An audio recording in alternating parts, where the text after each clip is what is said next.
మంటలతో చుట్టుముట్టిన ఓ చిన్న గ్రామంలో టిమ్ అనే కొంచెం నెరవేరు భయపడే బాలుడు ఉండేవాడు. అతని మౌనం తన పరికరాల మధ్య మాట్లాడేది. ఒకరోజు సాయంత్రం వర్షం కురుస్తుంది. చెత్త బకెట్ల దగ్గర ఓ చిన్న అరుపు వినిపించింది. టిమ్ చూసేసరికి ఓ తడిసి ముద్దైన కుక్కపిల్ల వణుకుతూ ఉంది. ఆ కుక్కపిల్లకి టిమ్ పేరు పెట్టాడు, టోఫు అని. ఆ రోజు నుంచి అతని జీవితమే మారిపోయింది. టోఫు వల్లే టిమ్ గాలం వెలువరించగలిగాడు. రాము అనే గొడ్డున చిన్నవాడిని ఎదుర్కొన్నాడు.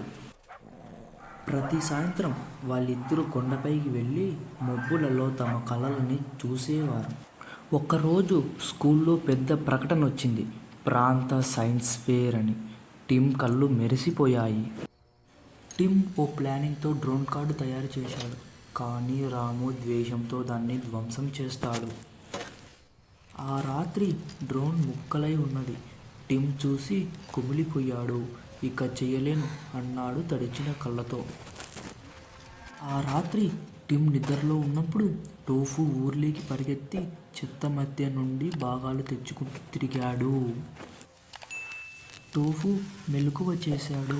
డ్రోన్ ప్రాజెక్ట్ మళ్ళీ తిరిగి ప్రారంభించారు ఇద్దరూ కలిసి. ఇక సైన్స్ ఫేర్ రానే వచ్చింది. మన టిమ్ యొక్క డ్రోన్ గాల్లో ఎగురుతున్నది.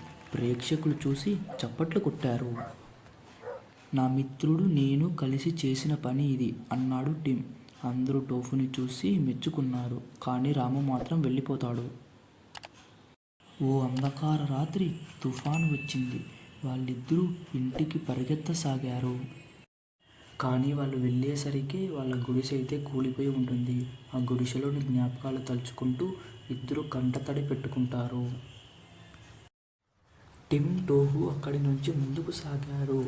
టిమ్ టోఫుని ఎత్తుకొని ఆ వర్షంలో నడుస్తుంటాడు. తర్వాత రోజు చెక్కలతో ఒక వర్క్షాప్ని అయితే నిర్మిస్తారు. దానికి టిమ్ టోఫు వర్క్షాప్ అని పేరు పెట్టుకుంటారు.